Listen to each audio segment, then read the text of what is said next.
بسم الله الرحمن الرحیم. السلام علیکم ورحمت الله وبرکاتہ. محترم مونږه صفات الحروف شروع کړي دي.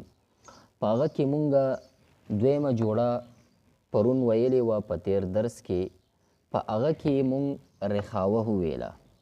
د دې مونږه ادایګه طریقه مکمل هلته ښودلې ده. که چا هغه ویډیو نه یې کتلې نو دغه تاسو دواړه ویډیوګانې د شدت او رخاوه وګورئ نو بیا به په دې باندې پوه شئ، ځکه چې دا درې واړه دروس د یو بل سره تړلي دي. نو به هر حال مونږ اول دغه شدت ویلې او بیا هم رخاوه وویله. نو نن به پکې چې کم هغه منځنی حالت دی په دې حروفو کې صفت دی هغه به مونږ وایو چې دغه 15 حروف دی: لن، عمر، لام، نون، عین، میم، را. دغه 15 حروف دي. اوس به راشو لکه څنګه چې مونږه شدت او د رخاوه لغوي اصطلاحي تعریف او طریقه وویله او د ادایګۍ طریقه مونږ زده کړه. نو اوس به راشو توسط ته. ګورئ دغه درمیاني حالت دی توسط. توسط وایي څه ته؟ په لغت کې درمیان، درمیانې یا ګورئ یا منځنې. نو په دې خو تاسو پوه شئ. اوس اصطلاحي معنا د دې څه ده؟ یعنی صفت شدت او رخاوت درمیاني حالت کې ویل. یعنی صفت شدت او رخاوت درمیاني حالت کې ویل. یعنی نه به پکې مونږه آواز زر بندو چې شدت پکې پیدا نشي او نه به مونږه آواز جاری ساتو چې رخاوت پکې پیدا نشي، بلکې هغه منځ حالت کې به مونږ او تاسې دغه حروف وایو، دغه صفت به پیدا کوو. نو دغه اصول دي، نو دغه 15 دي. یعنی توسط والا حروف چې دي دا 15 دي. مجموعی لن، عمر دی. څه شی دی؟ لن، عمر، لام، نون، عین، میم، را. اوس به راشو د دې حروفو ادایګۍ طریقه چې دغه حروف به مونږه څنګه ادا کوو. ګورئ مونږه دلته لیکلې حروف متوسطه ادا کولو په وخت کې آواز په مخرج کې نه مکمل بندیږي. نه مکمل بندیږي. کم ځای کې بندېدو؟ په شدت کې. یعنی مطلب دا په مخرج کې نه مکمل بندیږي چې شدت پیدا شي او نه مکمل جاری وي چې رخاوت پکې پیدا شي، نو بلکې د دې منځنی حالت وي.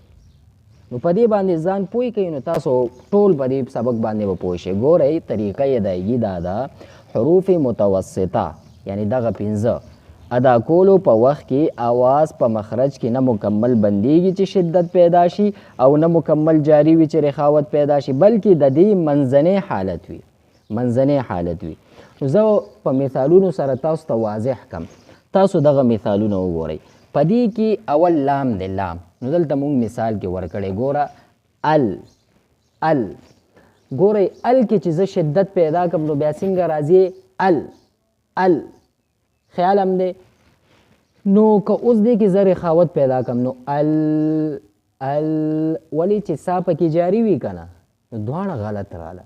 نو د دې منځنی حالت کم یو دی؟ منځنی حالت دغه دی چې نه پکې شدت دی نه پکې رخاوت. ال، ال. لکه قرآن عظیم الشان کې ابتدا کې تاسو وګورئ الحمدلله، الحمد. اوس که زه دې کې شدت پیدا کم الحمد، الحمد، داسې خو څوک نه وي، تاسو به یو کار یې نه یې اورېدلی. الحمد هغه داسې نه وایي، بلکې داسې هم نه وایي ال چې رخوت پیدا شي، نو دا هم غلط دی. نو د دې درمیاني حالت کم دی. الحمد، الحمد. نو انشاءالله امید لرم په دې خو تاسو پوه شوئ. چې په اول مثال پوه شوئ نو په ټولو پوهیږئ. نو دویم پکې نون دی. نو اوس حمزه لام زبر ال ووایئ. حمزه نون زبر ان، ان، ان، ان، ان. دام نه دی، ان دام نه دی چې شدت پیدا بلکې درمیاني حالت دی.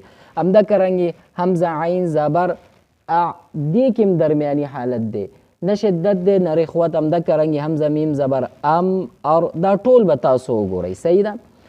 نو چې په اول مثال پوه شوئ نو په ټولو پوهیږي. همدغه رنګې نون دی که نه دویم انعمت.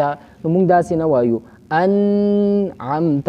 اوس بعضې وخت کې نون کې غون نه کېږي خو هغه بېله کیسه ده که نه. نو دلته خو اصل کې قاعده دا ده چې عین راغلی دی حروف حلقونه، نو دلته به مونږه اظهار کوو. نو دلته اظهار کېږي بلکې غنه نه کیږي. صحیح ده؟ نو هغه بیله مسله ده. خو دلته که اوس مونږ داسې ووایو انعم د یو خو د قاعدې خلاف هم شو، نو که هلته مونږ داسې بیا انعم یعنی بعضې وخت کې مونږ غنه کوو خو هغه هلته قاعده وي، قاعدې موافق مونږ کوو. خو بهرحال نو دلته به مونږ څنګه کوو؟ انعمت اوس به اوږده وم نه او ضرب هم نه و، انعمت ان غلط راځي. انعمت همدکه رنګې عین وګورئ، نعبدو ام لم اوس که مونږ لم اوږده کو نو رخاوه رالو دی کې لم بیا هم غلط رالو. ام لم تنذرهم صحیح ده. همدکه رنګې را وګورئ ارسله، اوس که مونږ دغه زر ووای ار رالو، او که په دې کې مونږ رخاوه وکړه یعنی مطلب اوږه هم کو سا پکې جاري وه لکه دلته چې مونږ وویلې یعنی مطلب چې مکمل جاری وي چې رخاوت پیدا شي لکه ار دا یو قسم د یو گاړی جوړ شو دا بیا هم غلط راځي. نو دا به مونږ څنګه وایو؟ ارسله یعنی درمیاني حالت. همدکه رنګې ډېر مثالونه تاسو قرآن عظیم الشان کې کتلی شئ، هغه به تاسو خپله پیدا کوئ. مکمل تاسو دغه ولیکل او بیا لږ سوچ او فکر مو وکړو نو ډېر آسان سبق دی. نو دغه خبره یاد ساتئ که یو کس ډایرکټ دغه ویډیو کلیک کړي توسط باندې نو تاسو کوشش وکئ دغه 2 ویډیوګانې مو وګورئ نو دا مکمل سبق دی. نو انشاءالله امید لرم تاسو په دې باندې پوهیږئ. که لږ غوندې هم تاسو ته فایده کیږي نو ثواب په نیت باندې نورو دوستانو ته هم شیر کوئ چې دغه فایده عام کیږي. والسلام علیکم ورحمة الله وبرکاته.